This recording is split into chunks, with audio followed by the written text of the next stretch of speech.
इसमें मैं आपके साथ डिस्कस करती रही हूँ W3 स्कूल वेबसाइट के बारे में।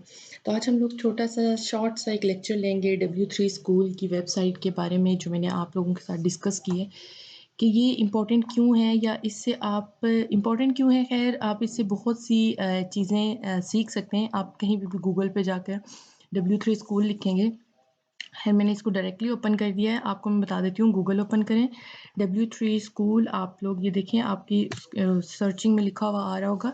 इसका ये फर्स्ट लिंक जो आपके आ रहा है W3 क्योंकि इसको मैंने मेनी टाइम इस वेबसाइट को मैंने ओपन किया है। दैट्स व्हाई मेरा लिंक एक हल्के से ब्लू आप इसको कहते हैं मजेंटा टाइप कलर में आ रहा होगा। इस वेबसाइट को आपने क्लिक करके ओपन करना है। ओपन करके आपको इधर आगे देखिए ये सारी चीज़ें बता रहा है एचटीएमएल एंड सीएसएस जो कि बहुत ही फ़ेमस है। आपको अभी शायद इससे इतने फ़ेमिलियर ना हो मगर बहुत से लोग फ़ेमिलियर भी होंगे।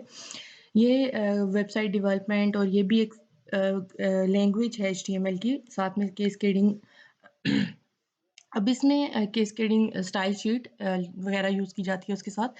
यहाँ पे आपके पास देखें HTML and CSS, JavaScript, programming languages ये देखिए learn Python, Java, C plus plus, C hash, learn R. ये सारी आपको सर्वर साइड्स वाली सारी चीज़ें दिखा रहा है। Artificial intelligence, XML tutorial, learn XML, AJAX, learn DOM, DTDs. अब ये देखिए इसी तरह वेब डेवलपमेंट के वेब टेम्पलेट है, वेब स्टैटिस्टिक्स है, वेब सर्टिफिकेट्स हैं। जब आप वेब डेवलपमेंट की बात करेंगे तो आपको भी यहाँ से उसकी काफ़ी ज़्यादा आप लोगों की ना बेसिक्स लेवल की या अपग्रेड लेवल की आपको बहुत ज़्यादा ये उसका एक यूँ कह लें कि चैंपियन बना देगा आपको वेब डेवलपमेंट के लिए। जावास्क्रिप्ट को अगर आप लर्न करना चाहते हैं, यहाँ से आप लर्न कर सकते हैं। फुली एचटीएमएल एंड सीएसएस को लर्न करना चाहते हैं, ये हर चीज़ को आपको देखें एचटीएमएल है, सीएसएस के बारे में, बूटस्ट्रैप के बारे में बताएगा। ड बूटस्ट्रैप वेबसाइट डेवलपमेंट के लिए टूल्स यूज़ किए जाते हैं।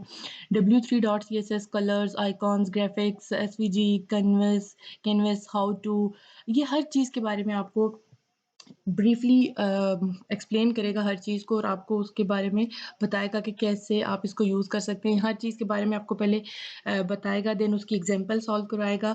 तो आप लोगों को इससे ना काफ़ी अच्छा आप लर्न कर सकते हैं W3 स्कूल वेबसाइट से।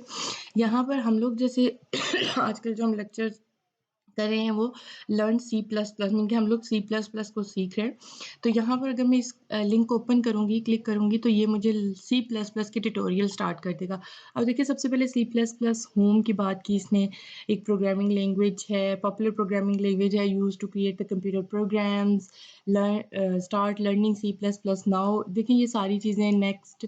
अब इसमें ना हर चीज़ इसने एग्ज़ाम्पल इन ईच चैप्टर के बारे में होम का ही पेज मैं अगर रहने दूँ मेरा नेट थोड़ा-सा मैं आउट ऑफ स्टेशन हूँ, तो मेरा नेट थोड़ा स्लो ब्राउज़िंग कर रहा है। अब यहाँ पर देखिए जैसे ये लर्न है example in each chapter, her chapter की एक थ्रू एग्ज़ाम्पल इसने समझाया है हर चैप्टर को। फिर ट्राई इट बाय योरसेल्फ, हर एक्सरसाइज़ेज़ दी हैं, या आप खुद से करें, इसका आंसर व्यू करें, क्विज़ स्टार्ट करें। अब देखिए सिर्फ़ ये चीज़ नहीं है कि आपको बता दिया और छोड़ दिया। फिर आपसे ना अगर आप अपने साथ अम आप अपने साथ अगर सीरियस हैं या आप यूँ कह दें कि अगर आप सीखना चाह रहे हैं सही मानों में ना, फिर वो आपका एक क्विज़ लेता है। जस्ट ये सारी चीज़ें हैं। इसमें देखें इंट्रो में अगर हम चाहें तो इंट्रो में उसने क्या चीज़ करवाई है, सी प्लस प्लस का इंट्रोडक्शन दे दिया, हम सी प्लस प्लस को यूज़ क्यों कर रहे हैं। देन गेट स्टार्टेड, आपने स्टार्ट ले लेना है यहाँ से और उसने एक हर चीज़ के बारे में एग्ज़ाम्पल्स के साथ फिर क्विज़ेज़ लेना। और जैसे हम लोगों ने गेट स्टार्टेड की बात की, सिंटैक्स आपको बता देगा यहाँ पे सी प्लस प्लस का सिंटैक्स क्या है। आपने कोई भी आईडी इंस्टॉल करनी है, जैसे हमने इंस्टॉल की है, डिव की है, इक्लिप्स कर सकते हैं, यहाँ पे विजुअल स्टूडियो किया जा सकता है। ये सारी जो उसने बताई हैं, ये सारे आपको फ्री ऑनलाइन अवेलेबल हैं, आप कहीं से भी डाउनलोड करके उनको यूज़ कर सकते हैं। सिंटैक्स की बात आती है, देखिए यहाँ पर सिंटैक्स इसने डिफ़ाइन कर दिया है कि आपका सिंटैक्स क्या यूज़ किया जाता है सी प्लस प्लस का। ये उसने हेलो वर्ल्ड की एक बेसिक एग्जांपल लेके आपको बता दिया। अब उस एग्जांपल को जस्ट उसने आपको बताया ही नहीं है, जस्ट यहाँ पर जाके उसने आपके उस एग्जांपल को एक्सप्लेन भी किया लाइन बाय लाइन। लाइन 1 है तो उसमें हमने हैश इंक्लूड आईओस्ट्रीम को हेडर फाइल लाइब्रेरी को बताया है हमने उसको। देखें that tells us work with input and output object, हमने इसको बताया ये हेडर फाइल लाइब्रेरी कि हमने आईओ का मतलब है आई इनपुट, ओ आउटपुट, और स्ट्रीम मीन के इनपुट आउटपुट के तमाम ऑब्जेक्ट्स जो हमने सी आउट और सी इन के यूज़ करने हैं फर्दर। फिर उसने एक लाइब्रेरी इंक्लूड कर दी है स्टैंडर्ड लाइब्रेरी है जिसमें ऑब्जेक्ट्स एंड वेरिएबल्स होते हैं आपके। फिर थर्ड लाइन में उसने C plus plus ignore white space को इंक्लूड कर देगा। देन उसने int main C plus plus function body call की। देन लाइन 5 में क्या काम करवा रहा है, लाइन नोट के साथ हर चीज़ को एक प्रॉपर्ली एक्सप्लेन किया आप लोगों को कि आप लोगों को कहीं पे भी कोई भी मुश्किल ना आए। तो ये एक ऐसी वेबसाइट है जिससे आप हर चीज़ के बारे में mean like C plus plus की छोटी सी छोटी चीज़ के बारे में भी बहुत अच्छे से सीख सकते हैं। इधर पे देखिए उसने आउटपुट की बात की है। आउटपुट में उसने जैसे हेलो वर्ल्ड दिया है और यहाँ पर hello world I am learning C plus plus और ज इस तरह की आउटपुट उसने शो करवानी है। अब देखिए कि सी आउट के लिए ऑब्जेक्ट उसने बता दिया कि आउटपुट के लिए ये आपका सी आउट जो है तो ये आपकी स्क्रीन पर टेक्स्ट प्रिंट कराता है। जिस भी टाइप की आप आउटपुट चाह रहे होते हैं वो उस टाइप की आउटपुट को आपको स्क्रीन पे ले आता है। न्यू लाइन के लिए कौन-सी चीज़ यूज़ की जाती है, न्यू लाइन का उसने बताया स्लैश एन यूज़ कर सकते हैं, एंड एल स्टेटमेंट यूज़ कर सकते हैं, ये एंड एल का भी उसने एक्सप्लेन कर दिया, स्लैश एन को भी एक्सप्लेन कर दिया। मैक्सिमम जो है आपका जो सबसे ज़्यादा यूज़ किया जाता है एंड एल यूज़ किया जाता है। बोथ आप यूज़ कर सकते हैं slash n end L statement. अब देखिए कमेंट्स के बारे में बात की है कि आप अगर अपने प्रोग्राम को लॉन्ग टर्म में कहीं पे सेव करवाना चाह रहे हैं और लॉन्ग टर्म के लिए सेव करवाना चाह रहे हैं और ये चाह रहे हैं कि आप फर्दर कहीं फ्यूचर में अगर इसकी ज़रूरत पड़े तो आपको पता हो कि आपकी इस लाइन में क्या कोड किया गया था या इस लाइन को आपने किस से रिलेटेड कोड किया था, तो वो आप डबल स्लैश डाल के आप कॉलन के कमेंट कर सकते हैं। सिंगल लाइन कमेंट भी किया जा सकता है, ब्लॉक में कमेंट भी किया जा सकता है। सिंगल लाइन कमेंट का ये होगा कि आप डबल स्लैश के साथ उसे स्टार्ट करेंगे और फिर एंड भी आप उसे डबल स्लैश के साथ करेंगे। अब ये सिंगल लाइन कमेंट है, स्टार्ट किया और ये लाइन जहाँ पे जाके एंड होगी यहाँ तक वो उसको एज़ अ कमेंट लेगा और उसको उस लाइन को इग्नोर कर देगा। जैसे ही उसने डबल स्लैश को रीड करेगा आपका सी प्लस प्लस प्रोग्राम तो इसको इग्नोर कर देगा। दिस इज़ अ कमेंट उसने बता दिया है।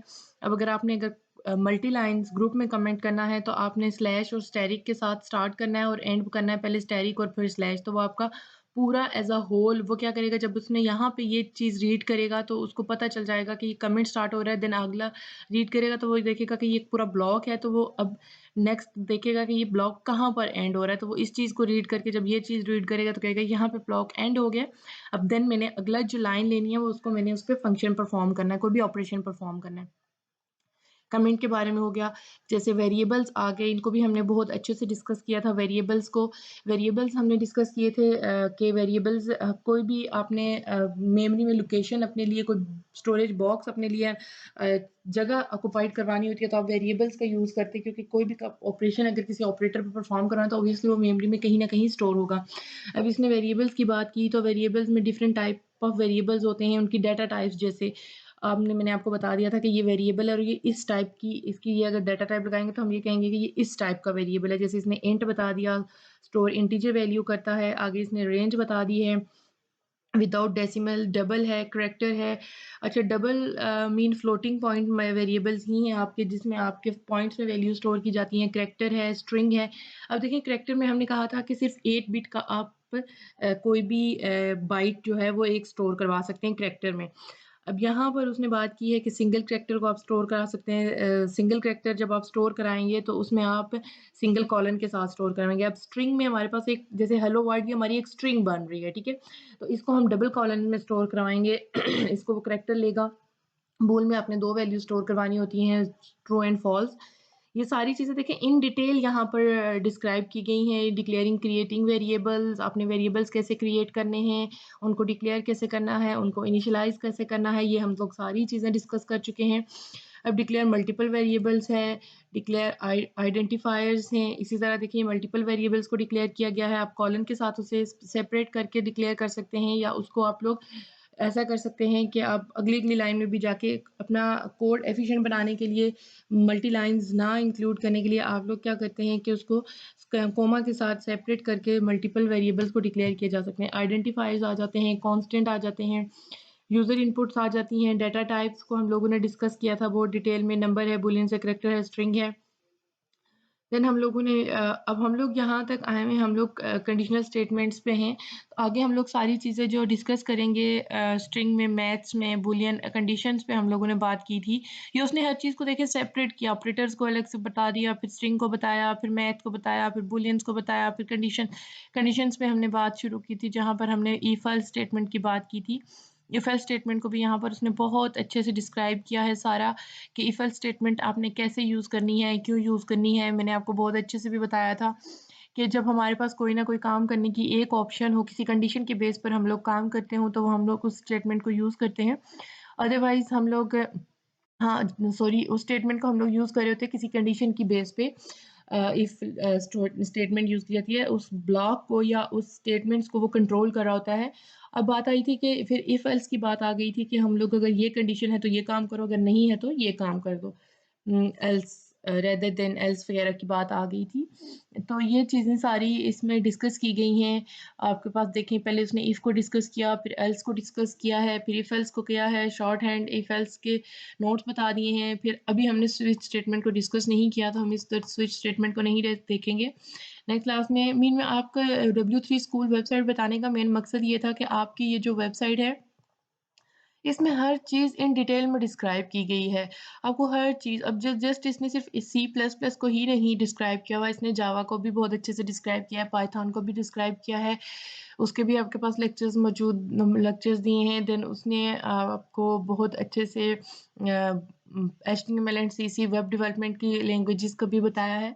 तो ये सारी चीज़ें आप यहाँ से बहुत अच्छे से सीख सकते हैं। बहुत बेसिक लेवल से उसने सिखाना शुरू किया है।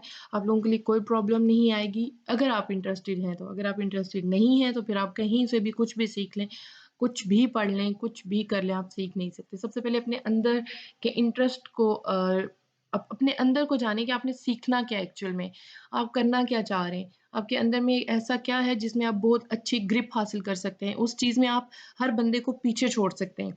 तो आप उस चीज़ की तरफ आएँ, ना कि लोग आज क्या कर रहे हैं उस चीज़ की तरफ भागना शुरू कर दें। आप क्या कर रहे हैं? आपने अपने आप को मनवाना है, आपने कहाँ तक अपने आप को ले जा सकते हैं कि लोग आपकी चीज़ के पीछे आएँ, ना कि आप लोगों की चीज़ के पीछे जाएँ कि हाँ, आजकल तो इस चीज़ का स्कोप है, मैं ये चीज़ सीख लेता हूँ। आज इस चीज़ का स्कोप है, मैं इसको सीख लेता हूँ। ये करते-करते आप अपनी पर्सनैलिटी, अपनी चीज़ को बिल्कुल यूँ कहते हैं कि कहीं गायब कर देंगे, गुम कर देंगे इस दुनिया के पीछे, इस भीड़ में। जो चीज़ आपको आती है, आप उसमें किसी को आगे ना होने दें। आप किस चीज़ में आगे हो सकते हैं, वो चीज़ देखें, उस चीज़ में ग्रिप हासिल करें और फिर उस चीज़ को ऐसे पकड़ें कि उसमें किसी को आगे ना जाने दें। उसमें आपको इतना कॉन्फिडेंट हो कि हाँ, मैं अब लोग मेरे पीछे आएँगे, मैं लोगों के पीछे नहीं भागूँगा।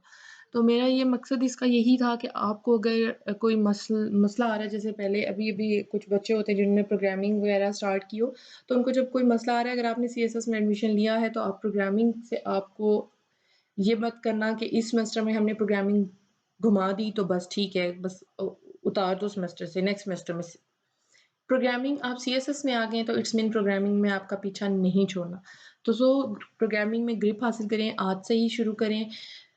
अभी भी टाइम नहीं गुज़रा, आज से अभी से स्टार्ट करें। आप बहुत अच्छे से 1 मंथ के अंदर भी नहीं, 15 दिन के अंदर आप बहुत अच्छे से इस वेबसाइट को देखते हुए आप बहुत अच्छे से सीख सकते हैं। फिर मुश्किल से मुश्किल टास्क करें, किसी को आप यूँ समझें कि जो आप में है वो किसी में नहीं है। कुदरत भी यही कहती है कि हर बंदा दूसरे से डिफरेंट है, जो आप में है वो दूसरे में नहीं है। तो लिहाज़ा ये सारी चीज़ें आपके साथ डिस्कस करने का मकसद सिर्फ़ यही है कि आपको पहले भी मैंने आपको ये बात बताई थी कि कोई भी चीज़ कभी भी मुश्किल नहीं होती। वो मुश्किल तभी तक होती है जब तक आपको नहीं आ रही होती और जब वो आपको आ जाती है, तो वो बिल्कुल मुश्किल नहीं होती। मेरे सुपरवाइज़र हैं, बहुत अच्छे टीचर हैं मेरे, वो हमेशा ये कहते रहते हैं कि ये चीज़ मुश्किल नहीं है। ये तब तक मुश्किल है जब तक आपको नहीं आती और वाक़ई एक मुश्किल से मुश्किल टॉपिक भी उठाया जाए, मेरे साथ अपना पर्सनल एक्सपीरियंस भी यही हुआ है कि एक टॉपिक था, मुझे एक टूल था, टूल कह दें, तो मैंने 2-3 बंदों से पूछा तो उन्होंने मुझे यही कहा कि लाइक ये जो बहुत मुश्किल है, आप नहीं कर पाएँगी, देन ये बस ये है, वो है ना, उन्होंने मुझे टाल दिया। एंड मैंने जब सर से अपने बॉस से बात की तो उन्होंने मुझे कहा कि समीरा ये जब तब तक आपको मुश्किल लगेगा जब तक आपने सीखा नहीं है। आप 1 वीक दें इसको, अगर नहीं सीखती तो आप मुझे बताइएगा। यकीन मानिए 1 वीक भी नहीं, मैंने वो 3 दिन के अंदर वो चीज़ सीखी और जब वो मैंने सीखी तो मैं स्टक थी कुछ टाइम के लिए कि भई ये मैंने जिन लोगों से डिस्कस किया था उन्होंने मुझे क्यों कहा कि ये चीज़ मुश्किल है। एंड मैं उनके चेहरे की तरफ सिर्फ़ जस्ट अपने माइंड में लाके उनको देख रही थी कि हम लोग यहाँ पर एक छोटी-सी चीज़ को भी बहुत बड़ा बना देते हैं। बस आप अपने माइंड में ये चीज़ रखिए कि ये चीज़ मेरे लिए तब तक मुश्किल है जब तक मैंने सीखी नहीं है, जब तक मुझे आती नहीं है। जैसे ही मुझे आएगी तो ये चीज़ मुश्किल नहीं है, ठीक है? तो अपना ख़्याल रखिएगा बहुत ज़्यादा। अल्लाह हाफ़िज़, stay tuned with me, bye bye.